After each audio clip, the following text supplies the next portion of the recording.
What's up? It's the Bare Knuckle Show, man. We're back again. So much to talk about as always. We're excited to be here with you, and thank you for coming out with us.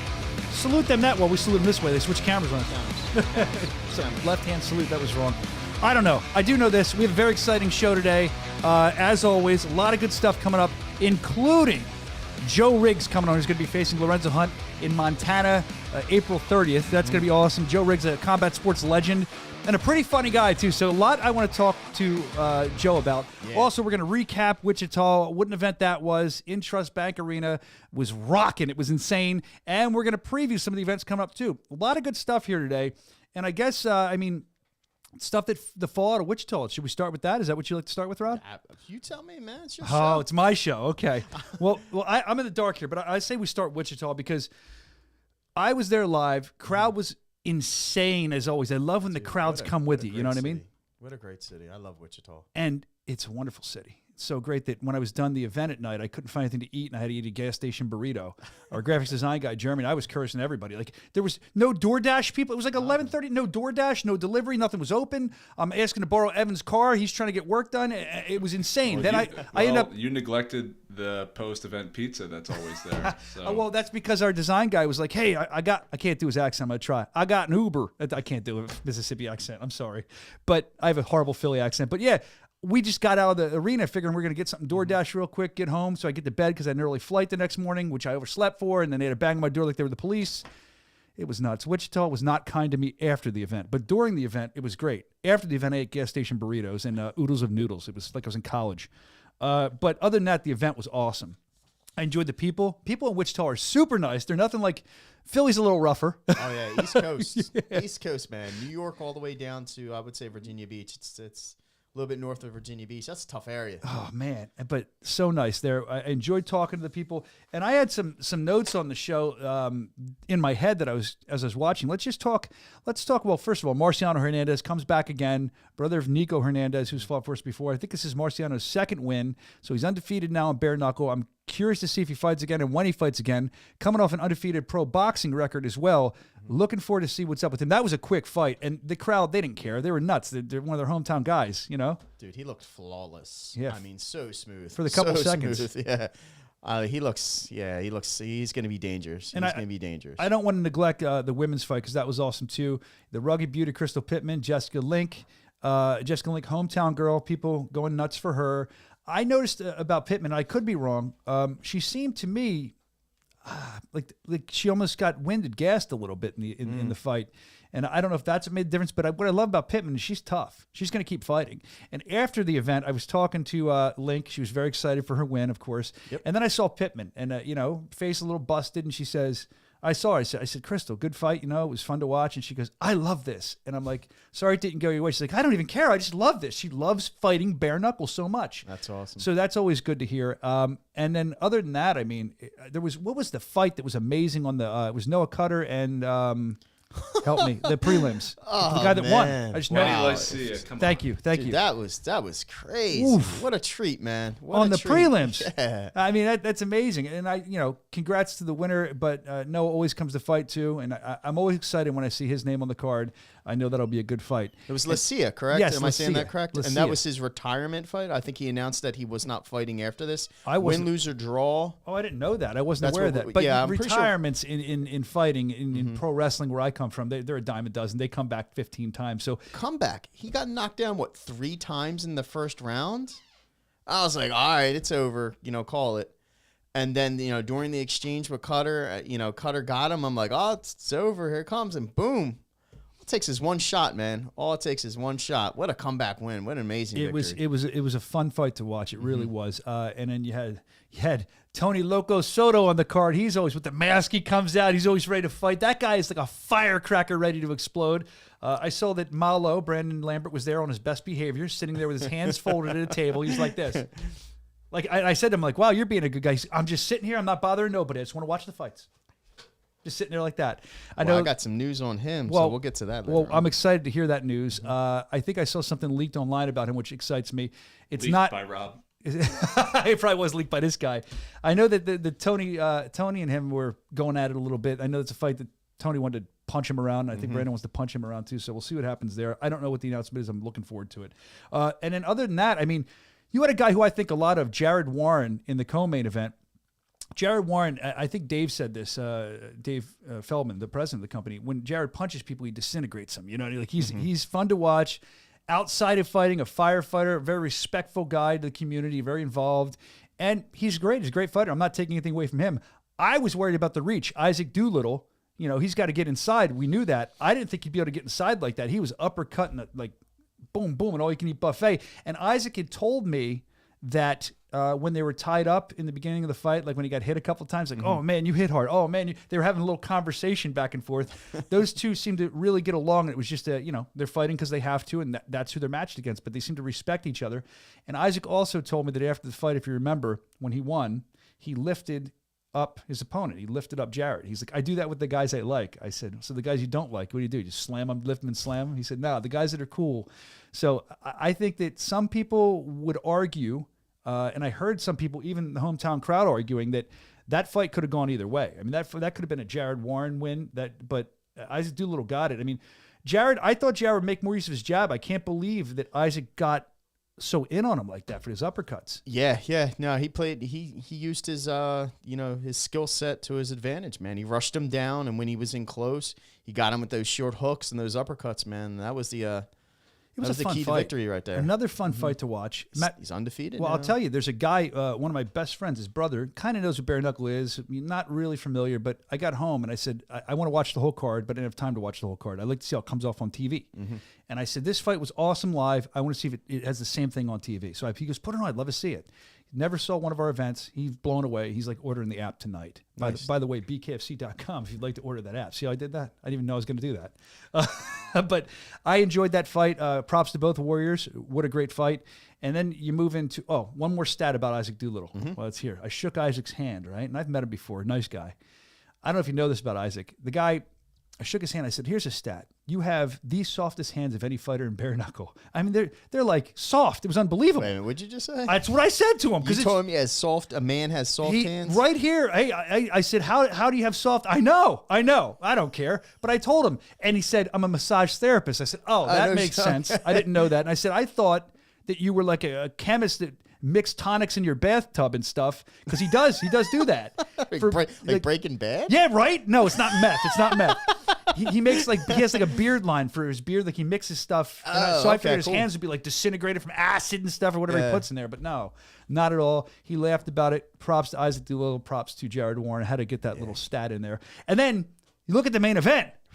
Now, we talked about this. The weigh-ins were exciting. Big shout out to Dave Rickles, man. He always brings it. You were saying it on the show. You're like, I can't wait to see what his walkout's going to be. And wow, I love that. Well, dude, at the man. weigh-ins, I think so what cool. some people He's miss, so cool. though, I didn't realize, me being a pro wrestling guy, I didn't realize what pro wrestling fans they both were. Okay. If you looked at when Richmond came out, at the weigh-ins, he took a toothpick and he flicked it into the camera like Razor Ramon to pay tribute to him. And then when Rickles came out... Yeah, I flicked it at Evan. Oh, was it you? Was it you, Evan? Freaking his spit all over my lens. Yeah, rewatch that. Evan loves it. Oh, yeah, Evan probably loved that. I loved it. I thought it was likes great. it. Is there a shot of it on? Yeah, there is. I did see it. It looked really cool on camera, but I didn't realize it till afterwards. And then you got Rickles coming out with the Stone Cold vest, popping a beer. And the best part is, I don't know if you're watching at home, you didn't realize this, but the area code there is 316. So 316. Oh, yeah. So that's part of it, too, is why he did the Stone Cold thing. Yeah. And somewhere we took some shots in backstage to Stone Cold. He looks like Stone Cold. Yeah. And then they get to the ring. You know, they end up fighting, of course. We're all waiting for that. And like I said, we talked about this on this show. We talked about the fact that Rickles was going to have to end it early. Richmond was going to have to end it early. And if it went later, you know, we'd see what happened. And we saw what happened. It ended pretty early. I've never seen somebody in BKFC handle the Caveman like that. Caveman's a tough customer. I've never seen anybody in combat sports. I was going to say that, in general, yeah. handle the Caveman like that. Yeah, and it was insane to watch. And it was if you look at it, the way he handled him so quickly. And we're back to the beer thing now. You can check this. So here's the beer thing we were talking about. Now look, they're chugging their beer. It was probably water. That probably wasn't really beer. We wouldn't allow that, would we? Look at it. That was a fun way. And like sometimes you have chaos at the weigh-ins. I kind of dug that. These guys just coming to fight. I love it. Thank you for pulling that, guys. So if you look at the fight, it ended quicker than I thought. But, I mean, maybe not because, again, it could have gone either way. Now, he handled him. And then what I thought was interesting is after the fight, Richmond always has stuff to say, and we'll get to that in a minute. But I don't know if anyone knew this. We were just talking about them doing the pro wrestling thing during the weigh-ins. After the fight, apparently Richmond asked for Razor Ramon's theme song to be played. And if you listen to the broadcast, you hear Razor Ramon's theme song come on that's cool. from DJ Tony. So I thought that was pretty cool. They did that. That is and awesome. Look, the crowd was loud as hell. They were trying to wheel the caveman to get back up. I thought the roof was going to come off. And he got back up, right? But it just wasn't enough. Props to the caveman, though. I'm a big fan of him, still always will be. Absolutely. And big props to Mike Richmond. He keeps walking into people's hometowns and beating them, walking into people. And he said he's starting to get a taste for that. So we'll see. Now, I know that after that fight, Rob, we were talking about this. This is a big deal. Apparently, Mike Richmond was on TMZ Sports, right? Mm-hmm. Now, I know we posted it on Instagram and stuff, but did you get a chance to see what he said and what happened? What was said? Yeah, I apologize. Yeah, I'm just looking at the updated rankings as We'll of get to them. April 11th. We'll get to 'em. We'll talk about that. Richmond Take a deep breath, young man. was on TMZ. Yeah, Richmond was on TMZ. TMZ Sports, yeah. They It's huge. interviewed him. They asked him about his performance, who he wants to fight next. Obviously, he wants the champion. He wants Thiago next. Of course. Then they, kind of tossed him a little bit of a curveball. Well, what about Perry? Would you fight Mike Perry? Absolutely. Richmond's going to fight anyone. Yeah, he'll fight anyone. But he wants to get paid the championship money though, because he wants that though. He wants that championship bout. Yeah. And that's the fight to make the next fight to make. excited for that yeah, fight. He should be the number one contender. That was the number one contender fight. So he should be fighting Thiago next. And I'd love to see that. Now, Thiago was on TMZ Sports a while ago, like a couple months ago back, talking about like, I'm here, like, let's fight, let's do all this stuff. But what I think is, let's step outside. I love being inside the bare knuckle bubble. I love all the people that watch this. I love being and the hardest of the hardcore people. I love that. But let's step outside of that for a minute and talk about what this means for our sport, bare knuckle fighting championship. Featured on TMZ Sports twice in the last couple months. This shows you that, in my estimation, we're becoming more mainstream. We're being more accepted. We're They're getting paying accepted attention to to the us. cool kids table at I lunch don't, now. I don't really want Come sit to. I over like the here. bad kids table in the back, but we can play like we're the cool kids. It's pretty huge that it's more mainstream coverage now, and I dig that. And I thank you, TMZ Sports, for doing that, because I know they probably watch this show religiously. Yeah, that is cool. That is cool. So I know you wanted to talk about the rankings, Rob. And I guess it'd be a good place to do this, being that we're talking about the main event from the last fight and how the rankings have changed. Yeah, if I'm reading this correctly, it looks like, obviously Thiago sits on top of order. Then they have Yuli Diaz as number 1, and then Mike Richmond up 2 spots, second, well deserved, second space. Let me stop you there. I would make an argument. Again, this is powered by not us, it's Combat Sport Registry, so this is an outside entity that does this. But I would argue that I wouldn't want to do it, but I'm saying if I had to, I would argue that you got 3-1 with Yuli. But you got 3-0 with Mike coming off a huge fight. I don't think Mike should be number 1. I mean, that's what I would say. But here's the thing: if Yuli's coming off a victory as well, so I could understand where they're coming up. But I can. But he's 3-1, and then you got a guy who just won a title eliminator, who's 3-0, who's been tearing through people. And I do think that these rankings will get better. I don't think they're horrible. I think they'll get better because I think they're just doing it by record now. That's what it looks like to me.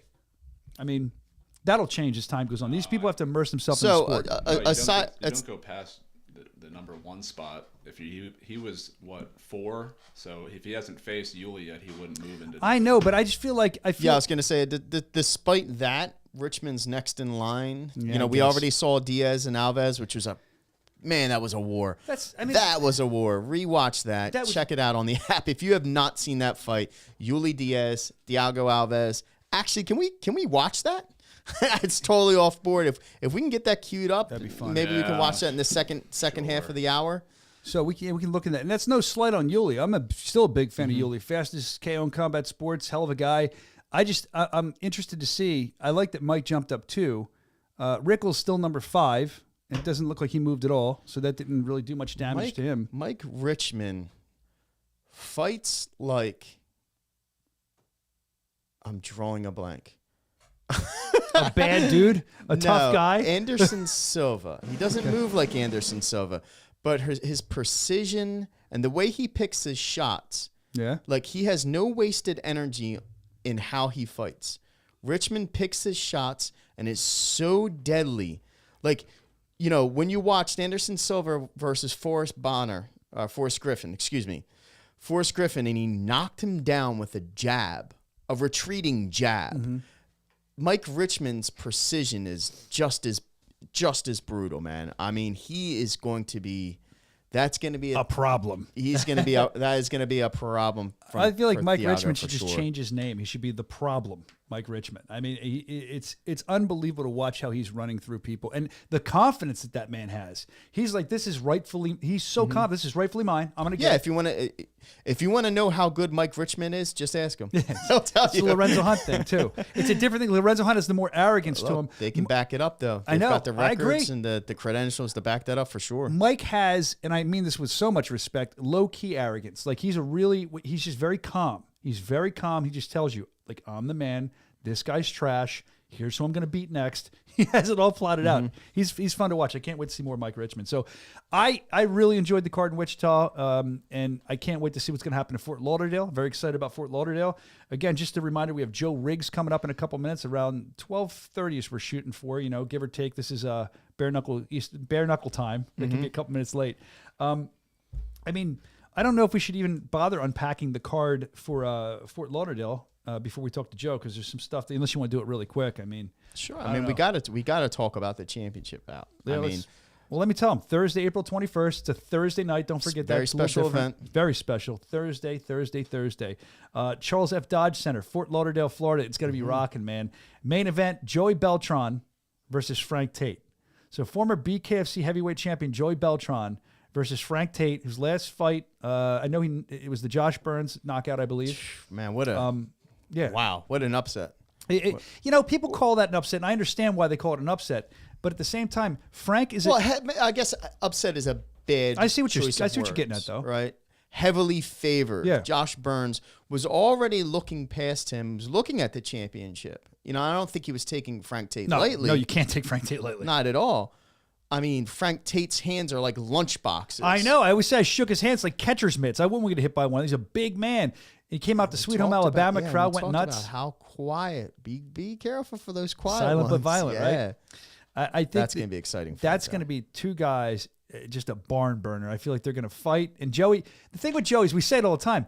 The amount of shots that Joey can take and seemingly not be affected, like we'll see if Joey's head and Frank Tate's hand meet, what's going to happen. I mean, let's kick it to Evan. Has Joey ever been knocked down in BKFC? Out of all of his fights. Yeah, didn't Arnold Adams knock him down once? I think Arnold might have knocked him down. It was so crazy.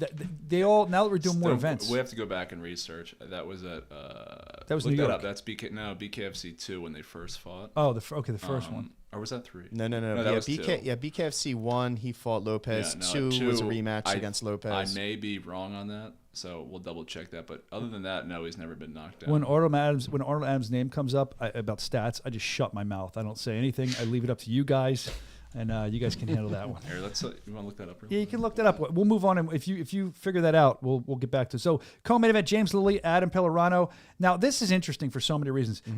James Lilly coming from BKB. Looking forward to see another guy from BKB, see what he can do. Yep. We just saw Connor Tierney come over, and he did a good job. We didn't see much success for the English fighters before that, the British fighters. So let's see what happens. James Lilly, a little bit aside, I think it's interesting to get to know people. He's a poet. The man is a writer. He's what do you say? A father, a fighter, and a writer. So he's a poet, and there's a show that I help out with called Sports Grid. Shout out to Brian. I know he watches. He's one of the hosts. And he said on that show that it's almost more nerve-wracking for him to get up and read his poetry in front of people. He does live poetry? He'll get up and read it in front of people. I think it's called the Drunk Poet Society. They have a couple drinks and they read poetry. But he said he likes writing. He said he also said something to the effect of there's other fighters, because you don't associate a fighter with poetry. I mean, you don't.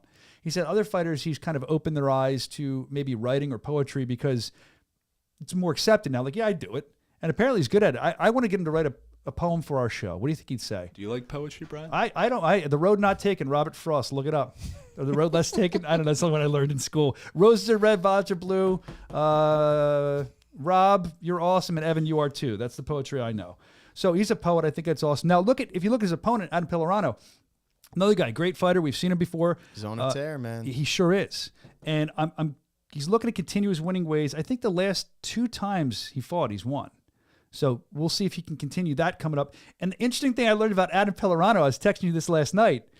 We couldn't get him on the show, I don't think, because he's a tugboat captain. Yeah. The man's out there, he sails the high seas every day. And I'm like, I get all excited. I'm like, tell me about it. How do you push the barge? What do you do? Do you like, what do you do? He was all excited to tell me about him being a tugboat captain. I'd be throwing up. I'd be seasick. I just think that's so cool. What an interesting job. Yeah. So what a different job, right? Right?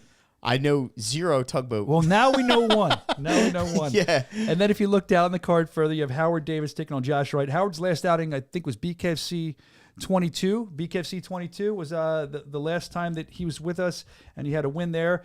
Josh coming off a loss. He's trying to get back into the winning thing, BKFC Montana in October. So both those guys, as always, going to be fighting hard. Josh trying to get back to his winning ways. And then Tom Schoaf, the mustache man himself. Tom Schoaf coming off I think a 2-win streak. Yep, his latest victory is actually over Josh Wright. That was a very competitive fight. I did not know Josh Wright would come out like that, man. No, you have to take nothing away from him on that loss. No. That fight versus Howard Davis is going to be exciting. I know it's going to be great. And continuing to look at Tom Schoaf, I mean, again, 2-win streak he's coming off of. And if you look at the fights before the 2-win streak, it was that Joe Elmore war, which I think was out of his weight class. He had talked to us about that, how he's a company man. He'll fight wherever we ask him to fight.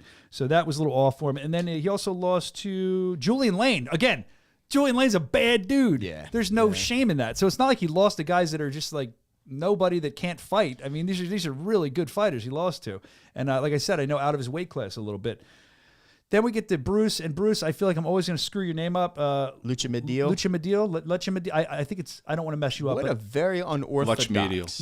Yeah, thank you. What a very unorthodox style. Strange stance. Very, almost like Muay Thai that he fights. But the thing is with Muay Thai, if you fight Muay Thai, you're a bad woman, man, whatever. Muay Thai, that's no joke. With the pronouns, man. Well, yeah, I don't know. What I meant was because I remember a car. I think it was, who was it? There was somebody who fought, and I saw her background was Muay Thai. Maybe was it Hannah Guy? Maybe I don't remember who it was. No. It was the one. You know my name. You know my name Kroll. now. I thought she was a Martina Kroll. kickboxer. Yeah. She did some. I believe she did some Muay Thai as well. And I know that her corner guy, who we just talked about, Joe Elmore, has done some Muay Thai. So as soon as you see that, that's a thing where I go, ooh. Now, this is going to be interesting because they're tough people, Muay Thai people, fighters. But, Bruce, in case I messed up your last name, I'll at least give your Instagram a plug. He's the fake black belts guy, I think, too. Yeah, he's got his own YouTube channel, man. Bruce had me on the phone one time when I first got here, believing that he would hypnotize people in fights. And he's coming out like, I believe in hypnotism, and I was like, I don't know about this. He goes, I swear. And then Evan was like, you moron. Like, hey, man, it can work. I mean, what a strategy if you can figure that out. Yeah. But let's not take away that he's a great fighter, and that's going to be something I'm very interested to see. I'm interested to see the strange stance, how Tom's going to deal with that. So these are the top fights on that card, and I can't wait to see them. I mean, again, BKFC.com, a special Thursday event in Fort Lauderdale. Place is going to be rocking like always, and you can order it, BKFC.com for the app. It's there, the Bare Knuckle app, which we're very excited about. We'll get to more of that later, the update. We've talked about that many times. I've seen some of the beta tests, and I can't wait till this thing comes out, man. Woo! It's long overdue. Long overdue. Yeah, no more crashing, no more complaints. That stuff bothers me. It bothers you. It bothers us too. Yeah. Like when you guys get mad about that, we get annoyed because then we have to go fight with the company that's running the app or whatever, and it's this big thing. So we didn't like that either. It's an ultra convenience thing now where you don't have to open up multiple websites or multiple apps. It's one product. Order your tickets, order your T-shirts, order your pay-per-views. Yep. I was saying to my buddy the other night, we were watching I still call them pay-per-views, a pay-per-view, and how it's so funny that it's supposed to be easier now, like if you go on an app to set it up, get it, stream it, and it's not. I miss just hitting the button for pay-per-view, and that's the good thing about our app. It's going to be essentially, I mean, I'm an idiot. I'm a moron with a mic. I say it all the time. And even I could figure out the new app. I mean, it's easier. You're just going to love it. I mean, we can't talk enough about it. I don't feel I'm overselling it. But that app's going to be coming in May, the new app. So keep tuned in for that. I don't think the price point's changing at all, which is awesome. We're going to give you a lot more on this app. It's a very user-friendly experience, and we can't wait to give it to you. Yeah, speaking of a lot more, how many events have there been in April? May is stacked. There's at least 3 that I'm looking at right now, if I'm not mistaken. So coming in May, again, the app coming soon. We're very excited about that. And as you're saying, it's a stacked.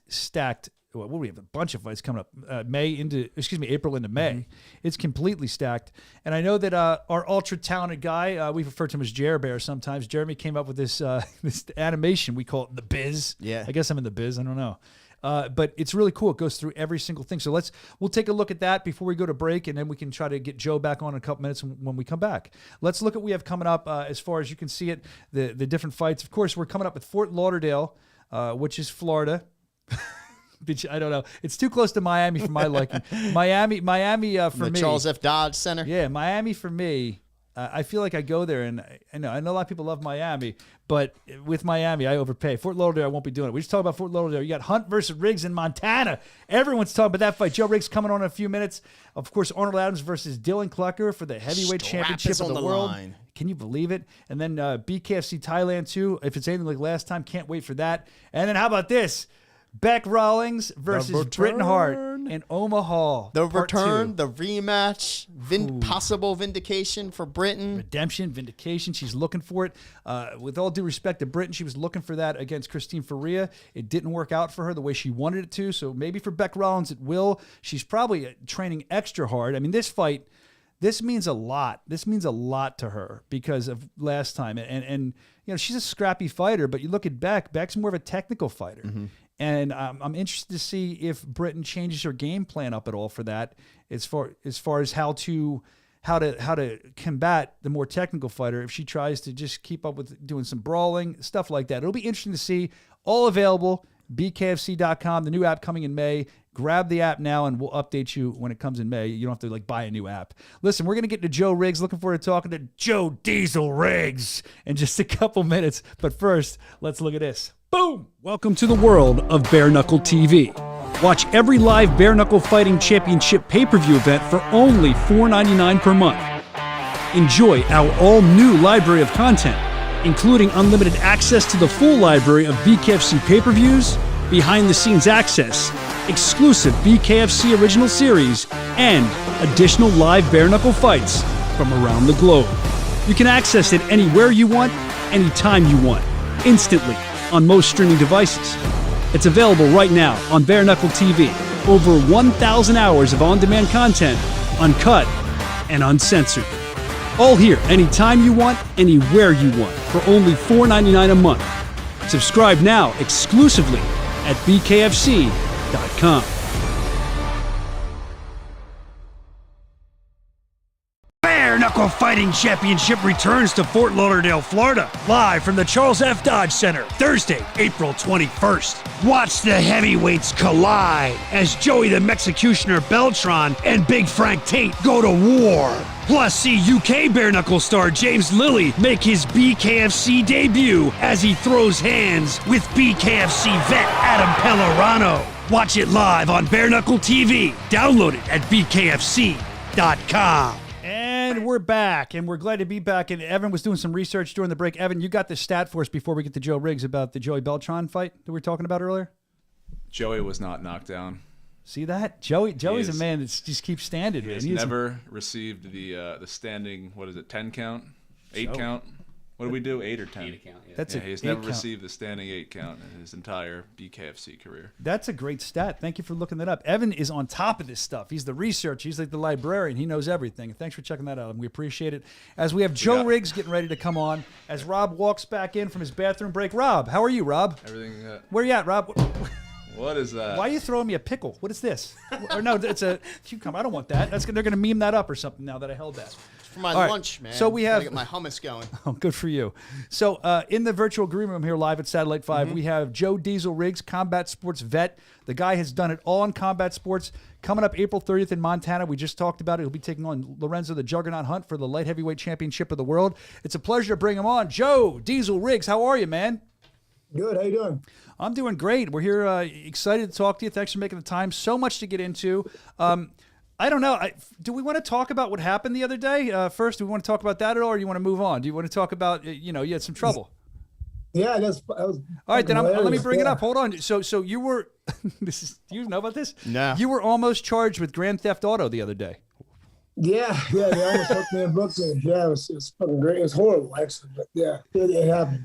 It was horrible. Yeah. So apparently, from what I understand, you mistakenly got in the exact same car as yours, which I've done that. When I worked at the mall, Joe, you don't feel bad about that. I've done that. I've opened a car door to another car and gotten in almost before. I'm like, oh my God, it's not my car. But you got in and you had just gotten done doing an interview. You had your fight on your mind. You're going to the gym. You have a lot of stuff happening. So you drove off in the car. Yeah, well, that's I just can't believe the thing started with a remote start with another car. Because I was coming down, I have my head in my hand. I'm kind of paying attention to my phone, and I remember the general vicinity where I park. But I don't, you remember the exact parking spot, especially when it's crowded. So I push remote start, and Raptors aren't usually, they're not a normal car, but so I get in. So it's the same car. So I hop in. There's my black backpack or some other buttons, black backpack was on the front. It looked like yours. I drive to the gym, and I'm sitting there, and I'm talking on the phone for like 20 minutes, and then I'm like, all right, time to go in the gym. So I go to grab my bag, and then I'm like, oh, this is pretty fucking light. I look in the back, and then all my gear is gone. I'm like, holy shit, somebody stole all my stuff in the mall. And then, Meanwhile, they're going nuts elsewhere. Where's my car? Yeah, and I get out and I'm like, this motherfucker's this is not the same car. It's not the same truck. And then I freak out, jump in the car, I called the cops. I'm like, hey, I accidentally, stole someone's car. What did they say to you when you said that? Did they believe they think you were making a prank phone call? They go, hold on 1 second. And then they go, okay, well, are you driving back to it was a store called Shields. And I said, yeah. And they said, okay, the officers will be waiting there for you. So I pull up and I see that people outside and a bunch of cops, and I kind of wave to them like, hey, and this old codger was pissed. And then I get out, and then I'm like, hey, sorry. And then he's like, you're going to go to jail. I'm like, fuck you. Because in my mind, I didn't do anything. But if somebody took my truck, I'd be mad too. So he starts yelling, and then some old man, the old cop started like, you're under arrest for Grand Theft Auto. I'm like, what the fuck? And then the other cop knew who I was, and he was trying to get it all sorted out. One of the cops didn't believe me that I was able to remote start with a different key. And then he's like, you're bullshit. You're lying to me. I'm like, fucking try it, fucking cop. I called him Cotton Top, and they got all mad. Oh, man. Do you think the guy was pissed because gas prices right now, and you kind of took his car for a joyride? Did you fill it up? Yeah. A couple bucks. Yeah, because I even looked down because for some reason that was because I just filled it up, and I looked down and just confirmation that it was mine or wasn't, and I'm like, oh shit, this thing's almost on empty. I'm leaking gas. So, yeah. But I only drove like 5-10 miles away or something. It wasn't that well. It was kind of far. But they put a bolo out on me because they looked at. Did they really? Yeah, they looked at the camera. Because the guy was kind of making up more stuff because obviously he thought his car was stolen, but he said that he had remote started it, and I just drove in and ran and drove off. So he looked at the cameras, and they see me. I'm just gingerly walking through the car, not even look where I'm going, and then hop in and drive off, and then so the guys, they knew who I was, and they put a bowl out for myself, and then the truck. And then, so they got in and fucking get pulled over. That'd been a whole different story. Yeah, I swear, man. That's amazing. It's amazing. So I guess we should thank there was Great Falls, I guess? Yes. So thank the law enforcement of Great Falls for understanding and seeing what happened there. And we're glad nothing happened to you. I don't know if you'd look good in the clink, man. I don't know if you'd like to be. I don't want to send you commissary. So I graduated at a police academy, so I know what that is. I wouldn't want to be locked the fuck up. No, man, and so that's good. So you knew how to report yourself to the police because you graduated from the police academy. That works. Well, yeah, I think that's just common sense. But yeah, it's you're awesome, Joe. If Joe Riggs hopped out, I'm like, yeah, that is his car. Yeah, go. You can have it. Take it. No, that's his. Take it. Well, we're glad you can make the time to be here today after all that craziness, and we're glad that the local authorities understood. So, Joe, so much to get into with you today. Big fight coming up, Lorenzo Hunt. And the thing I think's interesting is, we jokingly say on the show that ask Lorenzo how good he is, and he'll tell you how good he is. Do you think people would argue that Lorenzo has a big mouth? Some say he could back it up. Some say he can't. Where are you at with that? I mean, a guy with a big mouth like that, does that usually mean to you that he's threatened by you, or he's threatened by the fight, or is he nervous? What's going on? Shit. I mean, everybody's a different person. So I mean, what I gather from him, I mean, he's a good fighter. You can't take that away from him. But agree. Like usually, he tries to get people's feathers all ruffled, and it worked with things like Hector. But I've seen him fight, and I've seen him get hit, and seen the way he reacts. He's a bully. He likes to be the bully in a fight, and I think he says that stuff to get himself pumped up. And the more the other person reacts in the way that he wants, I think it kind of builds him. It builds himself up in his own mind. He's built himself up in his own mind like he's fucking the best ever. Like I think. I saw something the other day who said he's never lost a round to bare knuckle. He fucking got knocked out. What the fuck does that mean? I mean, that's crazy. And then and he lost a few rounds with fucking Hector, but that doesn't matter. I mean, he thinks a lot of himself. I mean, congratulations. I don't know if he has if it's just a front, but we'll find out. That I'm sorry to cut you off, Sorry, Brian. go, please. So to that was you and Hector's moment. That was a very contested, a lot of people had you on the scorecards of winning the fight. I actually had you ahead on that prior to the cut and the stoppage. Now, what was your feeling when he hopped into the ring? Did it, when Lorenzo hopped in the ring, did it steal your moment? Did it steal Hector's moment? How did you feel about that? I mean, just from because I never even knew who he was, because I don't pay attention to stuff. I'm really just involved with my family. So, I don't, whatever the fuck he does. So he comes up and apologizes and says that, I'm sorry for things I've said in line. I'm just trying to build a fight. And I'm like, hey, I don't know who the fuck you are. No problem. And then he was talking about this and that. And then, so he was talking about Hector, this, fighting and whatnot. So when he jumped up, the Hector was already angry because the fight didn't end up, finishing the way he wanted to. But then he jumped up in someone's face. Yeah, I mean, nobody told him to do that. I don't believe. And then he just jumps up in there like he owns the place, and fucking he got 2-piece for it. Yeah, you try to take somebody's shot and you get slapped around for it. Yeah, that was an insane moment in the ring. It was complete chaos. And, we've talked about that since, Joe, and you were saying you were kind of just waiting, and you had to be the guy to kind of do the pull apart, and you were the opponent. This is a moment in bare knuckle, I think, that will live in infamy. Infamy. Thank you, infamy. I was going to say infamy. Nice. In infamy. We're all a part of it. So, I mean, you then, after that fight, you, I guess, watched. Were you intrigued by Lorenzo Hunt versus Hector Lombard like the rest of the world was? And did you watch that fight? What were your thoughts on that fight? Well, when he came into the ring, I heard him. I mean, it's what he was saying. Ain't no champ till whatever the fuck he was saying. Ain't no champ unless I say so. Yes. Yeah. I'm sure he was sitting in the mirror just practicing that for fucking hours, and then he says that. Ain't no celebration. There's a sound clip. Yeah. What is he, a fucking fake ass Mr. T? Good God. But man. When Hector hit him, I waited for like 15 guys that should be stopping it before me to do something, and nobody did. I mean, I swear to God, it's the craziest thing I've ever seen. I've never seen somebody get hit twice and then just like nothing happens. Like fucking people just checking their watch. So fucking I grab Hector and pull him. Like, I'm the last person that should be doing that shit. Right. But I'm used to stuff like that. But I mean, I'm sure to everybody else it was fucking crazy. Dude, I was and Brian. Yeah, there That's go. There also an infamy. Yeah. Oh Jesus, dude! I was in by the time I think this. By the time the second punch hit, I think I was all the way up in the cheap seats already. I was gone. I think everyone was surprised by that. You were like a gazelle. Well, yeah, he was. And then Joe's like, he's not gonna hit you. And I'm like, who the hell knows? I'm moving.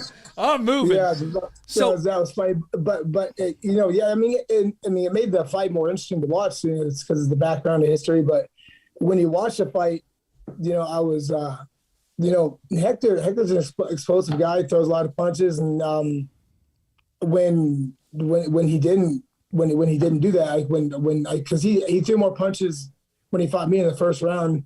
I mean, that's the stats. He threw more punches in our fight in the first round. He did theirs in the entire fight. So that was shocking. And so, I mean, he won the fight. You know, I mean, I think it got in Hector's head the way he was acting. So, you know, he didn't fight like himself, but but he won. So, I mean, it was a close fight. It wasn't, I mean, it's, you know, I was leaning towards Lorenzo that he won, but it was still a close fight.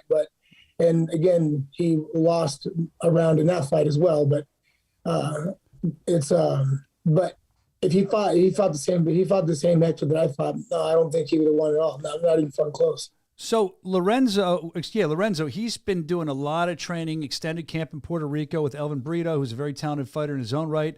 And he's been there with Joey before, Britton Hart, Joey Beltran, everybody. So the bare knuckle scene in Puerto Rico seems to be growing. It seems to be really, really a happening scene over there. And what I realized in Montana is when we were filming your Ungloved, which will be coming out soon, it's going to be great. I can't wait to see what they come up with that. I noticed there's a strong contingent of bare knuckle fighters in Montana as well. You have Leo Bashir. You have a lot. The list goes on. I mean, the camaraderie. Speak on the camaraderie that you see as a bare knuckle fighter, because that's not like any other kind of fighting. It probably helps to have more bare knuckle fighters around to talk to, right? Yeah, it does. You know, when I moved to Montana, I brought a higher level to combat sports here, anyways. But you know, there's you know, Olympic level boxer Billy Wagner, who's fighting on the card. You know, Leo Bashir, you know, Dallas Davidson. You know, they're all good old boys. You know, we train hard. We're not headbutting goats, and we're not, you know, running with what I think I was like a bunch of weight in my back around a track. You know, we're not doing shit like that, but we're training. You know, I mean, and you know, I've learned a long time ago that to not worry about who people are training with or something. Like when I was my first fight in the UFC, I had two midget twins in my corner from Arizona Combat Sports, and the guy I was fighting had Matt Hughes, Tim Sylvia. I mean, so I was like, oh fuck, man. I mean, the guy you're fighting. I don't care. I mean, I'm sure he's training hard. I know I'm training hard. I just, you know, but you know, it's two different things. You know, it's two different styles of training. And, you know, the fight will be what it will be. Completely different styles of training. And it's interesting what Lorenzo's been doing. We've seen him go viral headbutting the goat. We've seen you hanging out with the goats too. You kind of coddling a goat, a baby goat, saying you're friendly. Yeah, I think everything he does is to put on some sort of social media like that. I mean, God bless him, you know, he's doing, you know, selling himself well, you know, but yeah, I think you take that away, he's probably, you know, kicking a can or something. You know, it's probably not as cool looking as when the camera's off. You know, I mean, I've been to Puerto Rico before, you know, and the people he's training with, you know, Joey's a tough guy, but they ain't doing shit. They ain't doing, and they're not me. I'll tell you that for sure. Yeah, of course they're not. Now, I want to talk about one more thing that he had mentioned to me, Lorenzo, when I was talking to him, and in your estimation of being a fighter for so long, how you would think about this.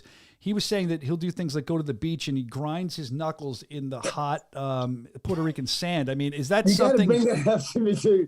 Fuck, you just want me to run his dick in the dirt? Okay, yeah, all right. I'm asking you questions about what he said. I mean, these are things he all said. Oh, all right. I mean, run his dick in the dirt. You know, Can we get Joe Riggs on once a week, please? I love Joe Riggs. So, I mean, you can ask a doctor, anybody, you know, I mean, the only way you strengthen, but this really fucking gets me. I love it. I fucking love it. If he believes this, he's stupider than he looks. But if you grind your fucking fist in the sand, I mean, it's going to rough the skin up. You're going to get some calluses and whatnot. But the only way you strengthen the bones in your hand is to break them, unfortunately. You know, and I've broken my bones quite a bit. But so he can take his fist and grind him a pile of shit. It's going to do the same thing. It's not going to do much, you know. I mean, so you know, there's a whole bunch of snow in my backyard. I'm not going to go grind my fist in it, toughen it up, you know. I mean, all that does is it's for people that don't know really how to do that or what it does. It's shock value. Oh shit, this motherfucker's grinding. He's headbutting the goat. Oh fuck, you know. I mean, that's all he's done. Look at that. That's a fucking goat. Yeah, that is that goat was mean. What's that? What was that goat's name? It was like Snowflake or something, or some weird name like that. Actually, it was Shelly. Albert. Oh, is that what it was? I know I heard that. I heard when you guys, that'll probably be in the Ungloved that we're going to debut soon on the app. Yeah, Kelly was this big fat pig with balls the size of fucking like grapefruits. It was pissing. Looked like that thing pissed a gallon. I have a whole segment in there about the pig's balls. That Is there really? Yeah. The camera pans over to this giant fucking sack on this thing. Oh Lord, here we go. Spoiler alert. Here we go. Spoiler alert. Make sure BKFC TV app. It blew me away. I didn't think that thing had some balls on it, man. Fucking anything was shoot. I mean, and then the more crazy thing is about how much he peed. Man, he had a bladder, like 5 gallons. But Man, I'm going to learn everything. I think like that would trade me. So the Ungloved's going to be like a trip to 4-H. We're going to learn everything. This is great. So let's play a little game that I think we should play here. It's called What Lorenzo Said, and I want you to respond to things he said. Is that cool with you? Sure, it'll probably be laughter, but yeah. One thing that I thought was interesting, he said, and you may have heard this in other interviews, he said something to the effect of, if you bet on Joe Riggs, please bet the house because he deserves to be homeless. You deserve to be homeless. If you bet against Lorenzo, he's saying, any fan, they deserve to be homeless. Well, how dare someone bet against Lorenzo? I mean, again, I think he's sitting in front of his mirror, talking to himself, trying to think of the best thing to say, a good catch line. That's the stupidest thing I've ever heard in my life. But yeah, I mean, if you bet on me, you lose your house. And fucking, how dare you? I mean, it's a preloaded thing. He's ready to say that to make it look good. But there you go. Now this is from social media. He said something to the effect of, I don't want to get it wrong and misquote Lorenzo. I'm tired of MMA fighters coming into my sport and stepping to me like I should be afraid of some shit you've done 10 years ago. I will retire him for good. Nice. Okay. Well, he was an MMA fighter too, but he just, I think, won 2 out of 10 fights. So he is an MMA fighter coming to bare knuckle. And I did bare knuckle long before that dumb fuck did too. I'm the first one who did it in England before all this stuff happened. So I'm not coming around saying he's coming into my sport and he's going to retire me. Forget, you're older than me, motherfucker. Forget, fucking, I'll retire you. I mean, that fires me up a little bit. Well, we can tell you're a man who doesn't mince words either. You say what you think, and that's what's good about the Bare Knuckle Show. I love we can this do interview. This. I'm just speechless. Yeah, Rob's just sitting there with a smile watching the interview as if he's one of you in the chat. This is great. So let's talk about, he feels that you were fast-tracked to the title, saying, okay, let him have that. But the question is, where does he go after I beat him? I don't know. I was fast-tracked to the title. All right, well, I don't understand. I mean, I was already the UK bare knuckle champ when I got to BKFC. I fought Brock Weaver, he didn't stay in BKFC, but he's a tough fighter. Yeah. And then I fought what's his name in Mexico, and then I fought. And it was a horrible decision called the draw. It was a draw, and then I had the Hector fight, which I should have. It went the way it went. And then I fought, Melvin. Yep. So I don't know. And then besides that, I'm carrying what the fuck I've accomplished, man, and what I've done. I did do stuff 10 years ago, but I've done stuff, in my last 25 fights, I've lost, and this is including bare knuckle, I've lost 2 fights. So I'm not a guy that hasn't been. I've done things years ago and haven't been doing stuff since. I'm very accomplished. I'm capable right now just as much as I've ever been. Of course you are. I mean, what the fuck has he done 10 years ago? He's probably working at Burger King.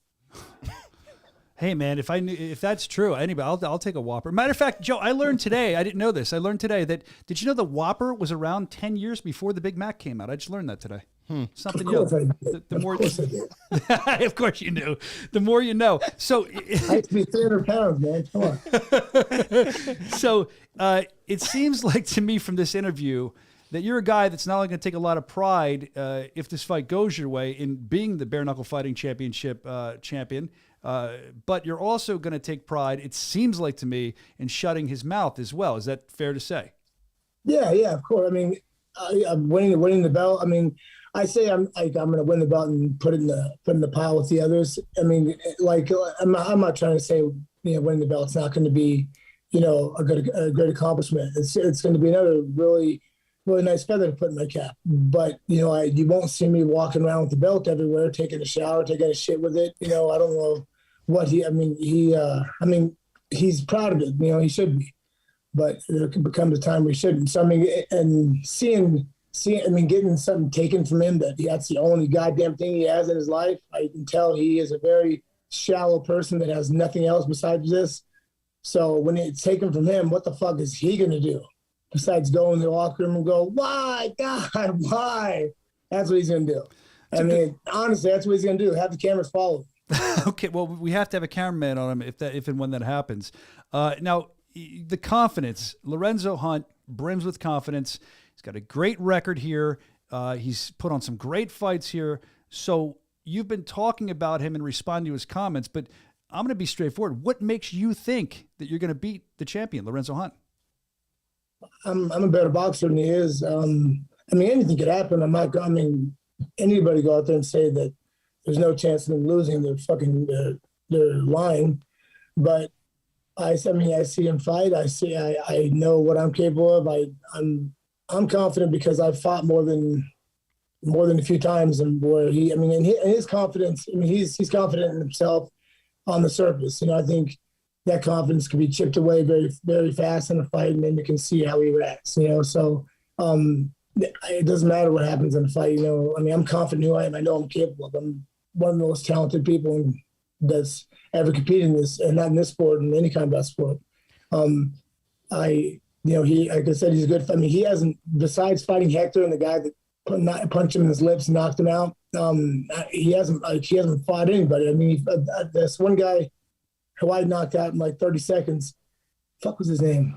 Oh, he ended up knocking him out with the highlight knockout with the left hook, I believe. But it took him 4 rounds. I mean, and that guy was a bum. He's fought bums. The only bums he haven't fought is myself, Hector, and the Cuban guy, the other Cuban guy that knocked him out. And so I don't know what the fuck he's talking about with the other stuff. I mean, he hasn't had top flight competition. Okay, Rob, I know you have some questions you want to ask Joe. I feel like I've been just rolling over you. I'm sorry. Great. Trying to get into a little bit of the technical side of it. Is there anything about? There's a throwback. Joe, what's that? Look at that guy. Is that it? Is that when you were heavy? I looked up Heavy Joe Riggs. Is that Nate? Yeah, Nice. This is Nate. Yes. I was, even though I have some fucked up looking tattoos, I was only 17 then. Really? Yeah. Wow. Yeah. When I got, my dad fucking beat my ass when I came home with those tattoos. What was your first tattoo you had? I had like barbed wire on my arm. Oh, you're a barbed wire guy from the 90s. He's one of those barbed wire guys. There's another person. Did you go all the way around with it? There's another person in the BKFC organization, I know. a very high-ranking person that has barbed wire as well. Did you go all the way around? I want to know. Did Did you go all the way around with the tattoo or not? You stopped like some people. No, it fucking hurts. So I was like, yeah, and but I covered that bitch up. You've obviously seen Lorenzo Hunt's fights. You've analyzed. Yeah. What about his style do you plan on exploiting, or is there certain holes that you see that you plan on exploiting for this fight? Yeah, I definitely see holes. Every fighter has holes, and I plan on exploiting them. I don't want to say what they are, but nobody. What was that? I don't know what that is. That might have been on your end. I don't think our production department. That wasn't me. I'm sitting in the house alone with a little fat dog. That was a ghost. That was a ghost.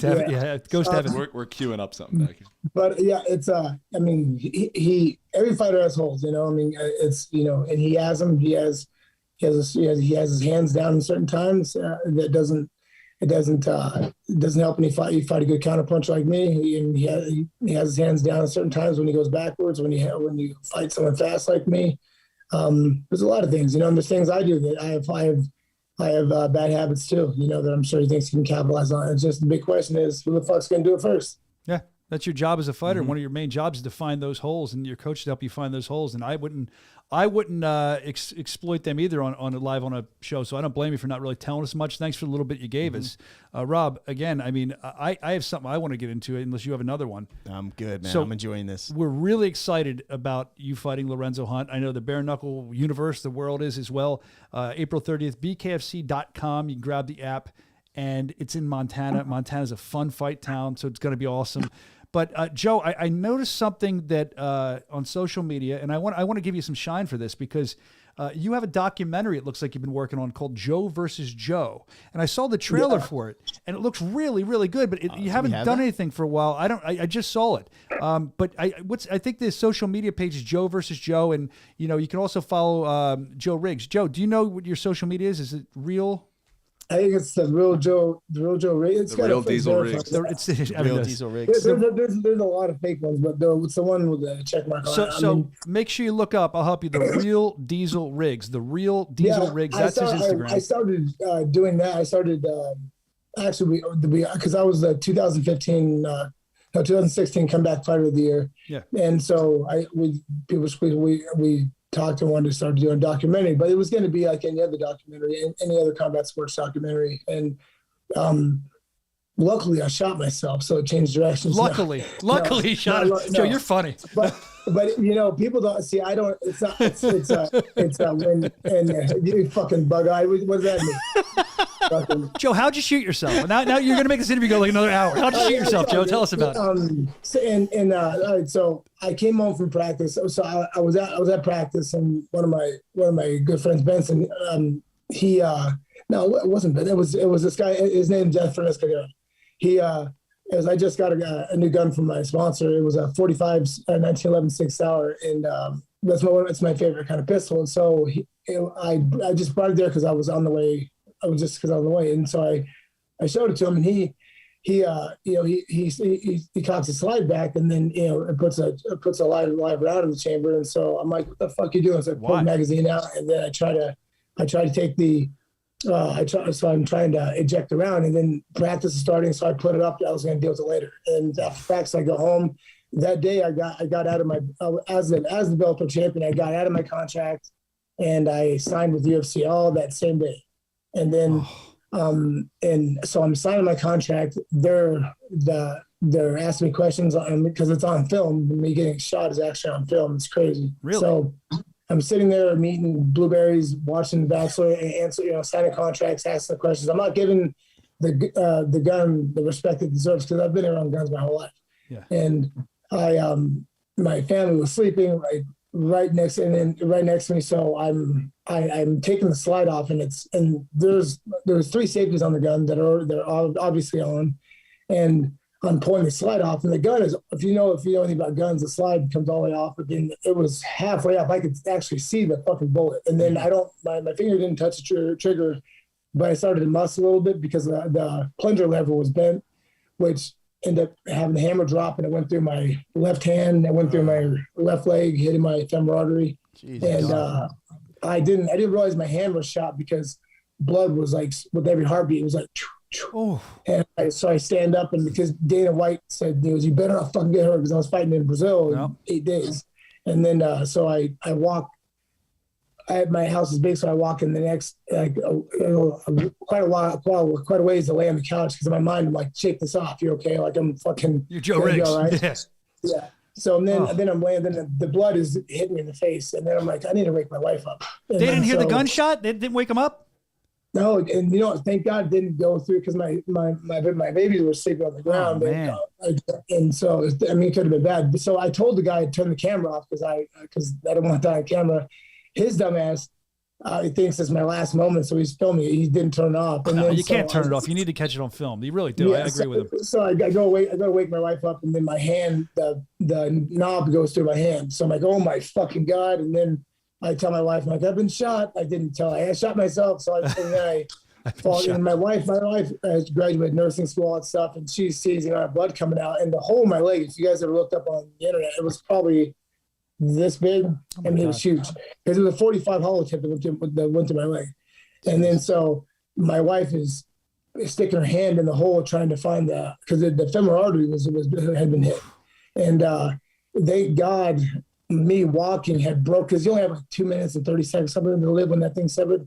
So it had broke off and went down to my lower shin and my upper thigh, created an internal tourniquet to squeeze it off. So and then the hospital called West Valley Hospital just turned level 1 trauma that day.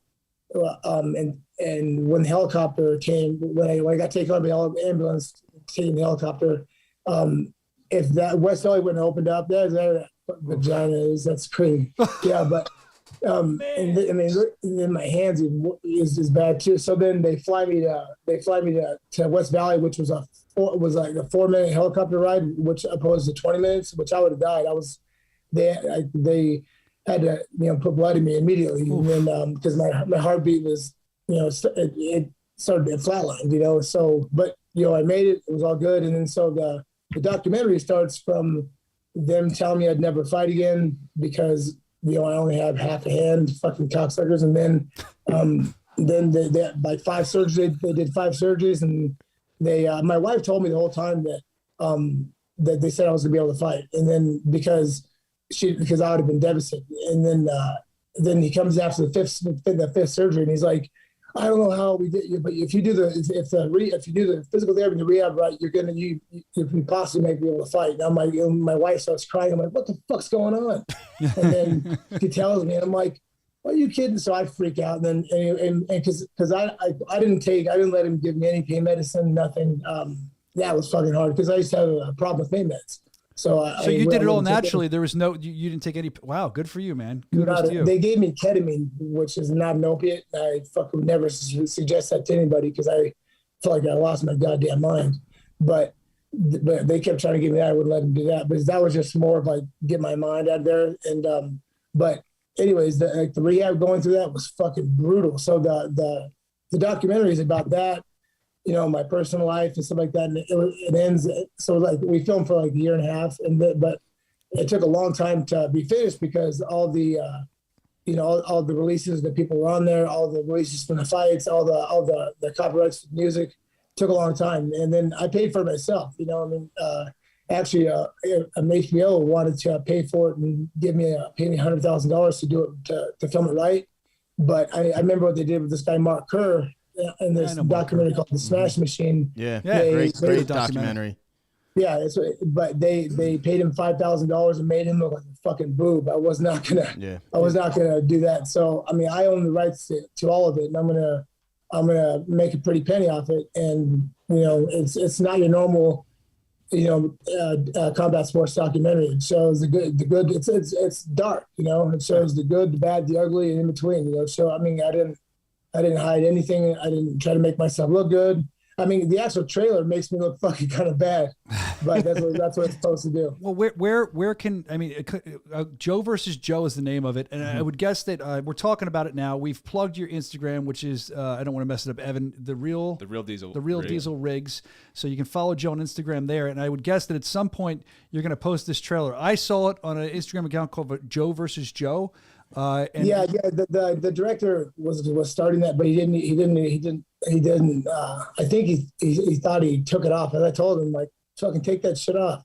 Oh no, I'm glad he didn't. It was great. I love that trailer. I want to see the trailer now. I do too. I want you to see it too. So we watched. I sent it to Brian. You have it. He did send. We'll see. We'll pull. Yeah, pull it up. Maybe we can show it. Yeah, I'm gonna post it on my social media so people can see. But it's fucking I can look at it from an outsider's point of view, like watching it, as I love documentaries.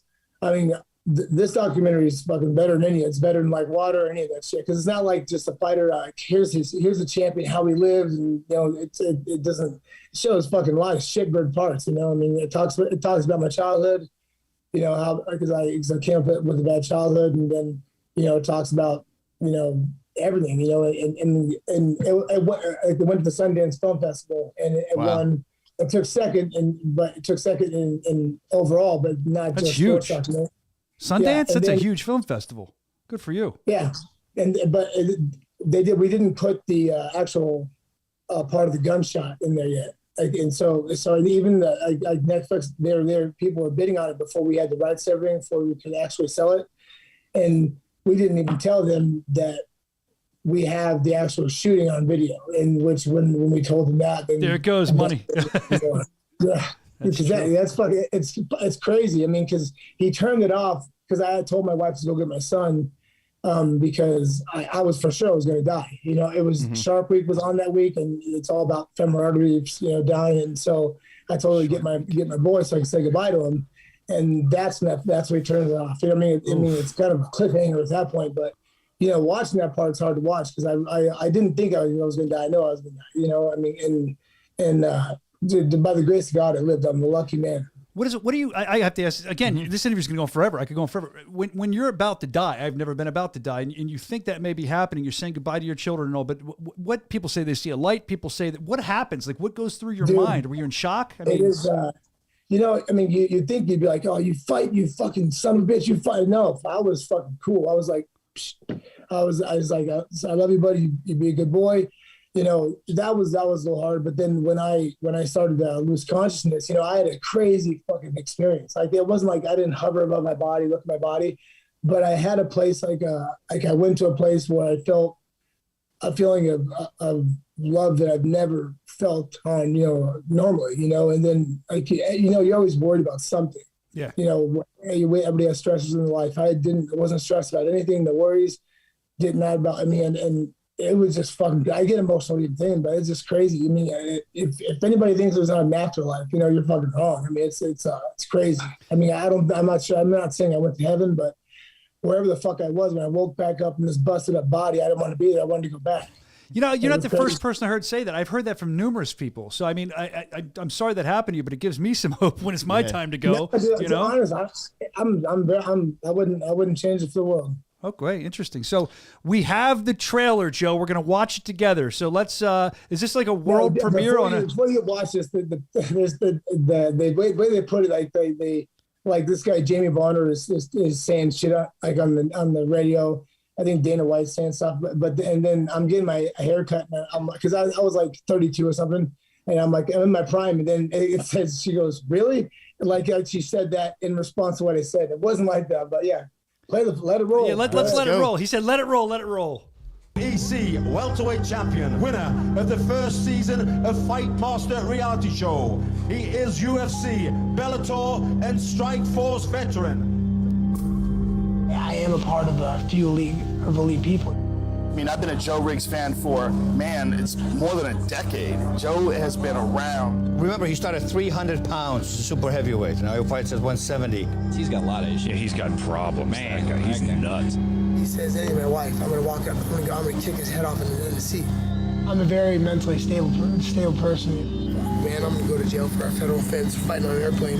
When there's no one to beat up, he would punch brick walls with his hands. Yeah. Oh my God. The dude is a monster. Oh yeah! And then hit him again. Oh yeah! And then hit him again. No! Who shoots themselves? Who does that? On the accidental discharge of a firearm that left one fighter's mortality in question. I'm very good at pushing through things, making it through things. You know, I've had some good things happen in my life, and I've had a lot of tragedy. I was so happy to be a father, you know, I was so excited. You look at Joe Riggs and you automatically think this guy has been in a lot of fights. I came back from obscurity to win many fights. You can tell he's been hit a lot. It's the blood that I shed behind closed doors that hurt the most. I will not take that diagnosis. I will not take that. I'm not trying. Really? I think a man should be revered for his willingness to take care of his family against all odds. The fear of never fighting comes with the fear of not providing. If you're not fighting for something, you're dying for nothing. In my opinion, still to this day, he's capable of beating pretty much anybody in the division. It's a struggle every day. When he's not fighting, he's got to be normal. And at any moment, you just feel like that switch can get flipped. I've been on this path fighting since I was a kid, knowing that no one gives a fuck about you. I just realized that I haven't moved on. Wow. Powerful. I mean, that's why I said I'm excited to see that documentary. I can't wait till it comes out. I know Put it on the app. Yeah, we should throw Come it on, on Joe, hook us up. Well, he's putting it on Netflix, it sounds like. I mean, we'd love to have it on the app. Put it up. I mean, it's the music is what was hard, like that little music at the end. That's not what's gonna be on there, you know.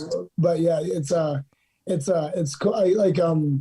Like what was it? Like you see the guy. There was people like, man, he's got fucking problems. You know, is this guy Jamie Bonner I used to train with, and he went to another high school close to me. And WEC guy? Was he WEC guy? Yeah. Okay, yeah. Good fighter. And it was his very last fight in the UFC. It was UFC in Phoenix, and I was sick that week and couldn't make it to an interview for radio, and he took my place, and the radio guys were kind of setting him up for shit questions. And then when he said that, we were at Wayans, I just fucking leg kicked the shit out of him. Like, he fucking, wow.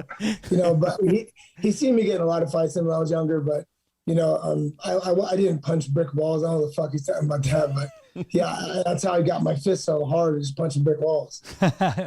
See, I was going to call you on that because you're talking about putting them in sand doesn't work. Brick walls might have worked. That's what I was going to say to you, but that didn't really happen. But hey, it sounds good. Very good. And Joe, not to give any spoiler alerts, anything like that, there's a very, very, very good, I'd say, 13, 14-minute UFC animated video with you and Mr. Diaz regarding another hospital visit. Is that possibly in it? I think when because there's an interview with Joe Rogan for like nice. I've never seen that fucking. I've never seen that either. It's great. Because that motherfucker's version of what happened in mine and what really happened is completely fucking different. The only thing that he was like when he walked in, I had an IV on in a gurney because I was dehydrated, and he literally came in with fucking shorts and pants like that. But he's dude's fucking. He's not normal, but yeah, it's I think because there's an interview with Joe Rogan for like 20 minutes, and I think that makes an appearance. So yeah, it's in there. Awesome, Lord, great. Well, after this interview, I was excited to see the fight anyway. I'm even more excited now. We've learned so much about Joe Riggs. You're so giving during the interview. We appreciate that, and we're gonna have you on again because I feel like there's so much more to unpack. I got one thing I have to ask. What do you have, Evan? The guy who came into your gym and claimed he was like the best bare knuckle fighter ever. Yes. What's the story there? Can we talk about that? Please. Yeah, sure. So this guy, he had been coming into the gym here in Montana since I opened, and he would say fucking weird things. Like he said he had like 200 amateur fucking Lord. He had said like 200 amateur boxing matches, and he was always disrespectful the way he would come off, but he would always want to spar me, and I'm like, no, go spar. You can go spar with the guys. When you just sign the waiver, and then. He was disrespectful. Then he would leave, but then this week it happened. That week it happened. He came in like 5 times wanting just to spar me with bare knuckle. I'm like, you don't spar a bare knuckle. It doesn't happen. And then the final day he came in. He goes, hey, look, I have a lot of shit to do with my family. Let's get in the ring. And I'm like, would you fucking stop? So my wife calls and she goes, if you're gonna come in here, you need to pay your dues. And then he goes, I don't need to fuck. He shut the fuck up. I don't need to pay shit. Said something like that to my wife. And if you know me, like on that documentary, when I said I was going to get in a fight with an airplane, that was over Nick Diaz. And I thought he was going to say something to my wife. So if anybody says something to my wife, he's fucking on. But we got in the ring, and then right when he took his first step, I realized he was lying about everything he said. Mm-hmm. And I hit him. If you look at it, I pulled every punch I threw. I think I cracked him hard maybe once or twice, but yeah, if I wanted to, I could have left on the stretcher, probably not waking up. Sure. People,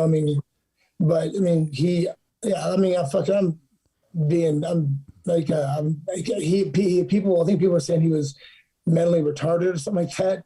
He's definitely delusional, but the guy, he owns a business here locally.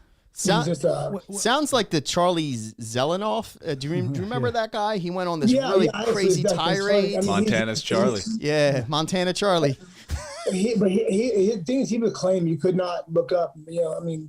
He would say all these things. He wasn't like when Charlie talks. He's fucking delusional, talking about he's the best in the world, this and that. He wasn't say. He said, I think the most thing it said about beating me is like, he goes, if we spar bare knuckle, you'll see that, I belong where you are, or something like that, So, that wasn't the day that we sparred. The only thing that got his ass fucking whooped is what he said to my wife. Yeah. I don't care if it was a bum on the street or a fucking guy walking by. You say something to my wife, I'll take your fucking head off. Straight up. He's lucky he didn't get more than that. I was going to say that, yeah. Yeah, you look very controlled. Kudos to you for not wrecking him, just teaching him a little lesson. But I wondered that after the camera went off, was he apologetic to you? What happened when it went off? Was the conversation like when that stopped? No, so I said, hey, listen, don't ever talk to my wife like that. He got stitches over his eye or something like that, and I said he signed his waiver, so he's good. But I said, don't speak to my wife like that. and hope you see different levels. I went very, very light, and you are obviously you're not anything of what you claim to be. So don't go into gyms talking to people like that, especially when you can get hurt real bad. Has he been back to your gym since that day, or no? You don't see him anymore. The next day he came by and he joined the gym. Actually, he actually joined. That's awesome. So there you go. It's a success story. You got a new member by beating him up. That worked out. Yeah. Sometimes you got to bring people back down to reality, and it's a slap in the face or a punch in the mouth that does it. Rob hits me at least twice a show. Chael Sonnen asked me.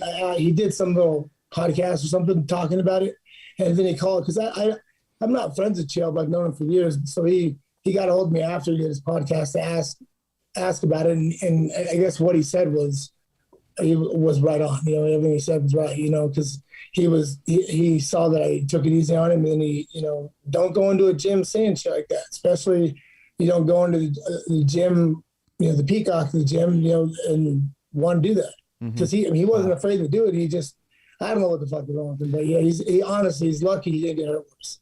Well, don't keep talking about him because then he won't renew the membership. We want him to stay a member of your gym, Joe. If he sees us, he's afraid to come in. He's lifelong now. Well, speaking of memberships, here's a transition. You can become a member by the app, bkfc.com. Yeah. Big fight coming up. We're excited. Joe Riggs versus Lorenzo, the Juggernaut Hunt, the champion. I should say Lorenzo, the Juggernaut Hunt. He's the champion versus Joe Riggs. Joe's going to try to get that title from him, and that's going down April 30th in Montana. Again, bkfc.com to get in. Joe, we'll have to have you on another time because there's so much more to unpack with you, but you've been so generous. You haven't turned down one question. And what I find interesting is every time I've met Joe, even off the air, he's not a different guy. He doesn't put any airs on. He just is who he is. So I respect that too, Joe. Thanks for coming on today. Great time talking to you. I appreciate it. And anybody watching, don't steal nicknames. The Juggernaut's not original. Jake the Juggernaut Ellenberger, that's the Juggernaut.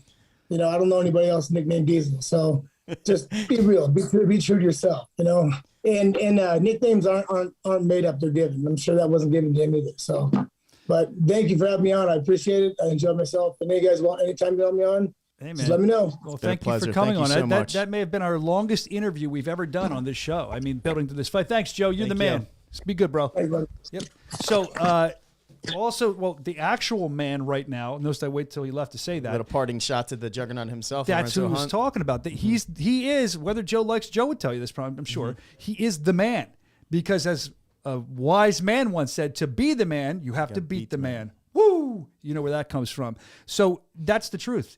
Lorenzo is the man right now, and he wants to stay the man. We're going to see what happens April 30th. BKFC.com, grab the app. I was excited about the fight. I didn't know Joe that much before this interview. Now I know him better, and now I'm even more excited about the fight. Yeah, learned a little bit more, and we can watch that documentary together. We learned together. That's what these shows are about. Like that got me more excited for the fight. And Lorenzo's going to go online. I'm sure he's going to comment about this interview. I'm sure he's going to make his case known as well. We've had Lorenzo on before, and we're looking forward to see him fight. You never know what's going to happen with Lorenzo. I always do enjoy Lorenzo's walkouts. He does something exciting, and he's definitely a showman. Yeah, and in the ring too. I love watching him fight. So I'm excited for the fight. I'm excited for BKFC's future. That interview went so long. I think we're done now. Yeah, and I'm not complaining. It was fun. That was great. I enjoyed it very much. Man, he just kept telling us stories. It was like sitting around the campfire with Uncle Joe. Yeah. It was awesome. Anyway, hey, thanks again. We're going to see you Thursday in Fort Lauderdale. BKFC.com. Huge fight coming up. Excited about it. We'll see you there. Until next time, Knuckle!